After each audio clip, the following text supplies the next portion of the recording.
सावित्रीमाईंचं भाषण आहे वाटतं. हो मम्मी, खूप छान माहिती आहे. हो अगं बाळा, तुला माहिती आहे अशा छोट्या छोट्या कार्यक्रमामधूनच काय रे महापुरुषांची आपल्याला ओळख होत असते. त्यांचे कार्य समजावे म्हणून तर असे कार्यक्रम आपल्या शाळेत घेतात आणि त्यामुळेच तर तुमच्या सगळ्यांनी हा स्पर्धा जे आहे की नाही भाषण स्पर्धा घेतली आहे. हो मम्मी. बाळा, तुझं भाषण पाठ झालंय का नाही? नाही मम्मी. चल बाळा, मी तुझं भाषण पाठ करून घेते. छान भाषण पाठ करायचं, नंबर आला पाहिजे बघ. मंचावर उभं राहणं म्हणजे स्वतःवर विश्वास ठेवण्याची सुरुवात. चांगला विद्यार्थी फक्त अभ्यासातच नाही तर तो वक्तृत्वातही पुढे असतो. सादर करीत आहे विधी लांडगे सावित्रीबाईंचं भाषण.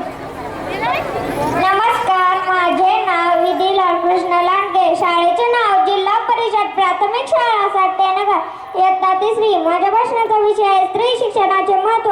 पुस्तकाने माणसाचे मस्तक सुधारते आणि सुधारलेले मस्तक कोणाच्या हस्तकर होत नाहीत, पण लाचारीने बनवले नतमस्तकही होत नाही. होत नाही. अशा काही गोष्टी शिक्षणच करू शकते.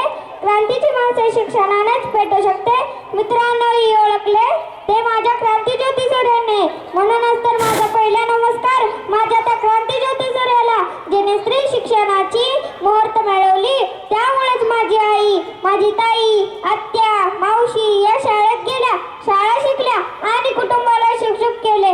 नमस्कार माझा त्या सावित्रीला, जिने आम्हा मुलींच्या शिक्षणासाठी शिवाजी कलंगावर घेतले. राणी लक्ष्मीबाई, ताराबाई, अहिल्याबाई, लता मंगेशकर, आपल्या देशाच्या ऐरेशी नित्य कारभार म्हणणाऱ्या महिला माजी पंतप्रधान इंदिरा गांधी, एवढंच नाही तर आज देशाच्या अदौच्च पदावर असलेल्या आपल्या राष्ट्रपती द्रौपदी मुर्मू.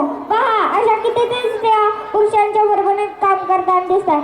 सांगा, तुम्हीच सांगा, कोटे का श्री कर्तृत्व असामान्याची ओढ नवी झालं.